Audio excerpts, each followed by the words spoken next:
जिस व्यक्ति के पास धर्म, अर्थ, काम और मोक्ष आदि इन चारों पुरुषार्थों में से कोई भी पुरुषार्थ नहीं है, वह बार बार मनुष्य योनि में जन्म लेकर केवल मरता ही रहता है। इसके अतिरिक्त उसे कोई लाभ नहीं होता।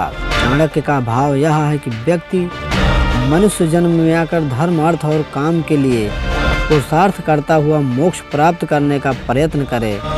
मानव देह धारण करने का यही लाभ है।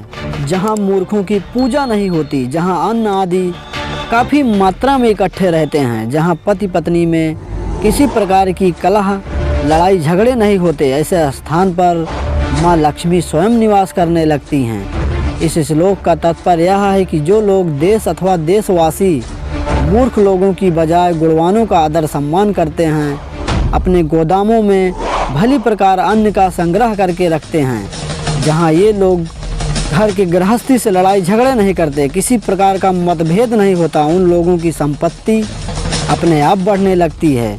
यहाँ पर एक बात विशेष रूप से समझने की है कि लक्ष्मी को श्री भी कहते हैं, लेकिन इन दोनों में मूलतः अंतर है। आज जब प्रत्येक व्यक्ति लक्ष्मी का उपासक हो गया है और सोचता है कि समस्त सुख के साधन जुटाए जा सकते हैं, तो इनमें फर्क समझना होगा। लक्ष्मी का नाम चंचला भी है, एक स्थान पर रुकना इनका स्वभाव नहीं है, लेकिन जिस श्री की बात आचार्य ने की है वह बुद्धि की सखी हैं।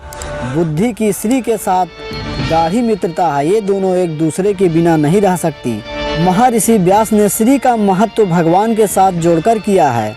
उनका कहना है कि जहाँ श्री हैं वहाँ भगवान को उपस्थित समझो।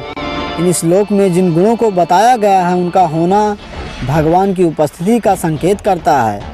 लक्ष्मी चंचला हैं, लेकिन श्री जिसके मन या घर में प्रविष्ट हो जाती हैं उसे अपनी इच्छा से नहीं जोड़ती। श्री का अर्थ संतोष से भी किया गया है। संतोष को सर्वश्रेष्ठ संपत्ति माना गया है।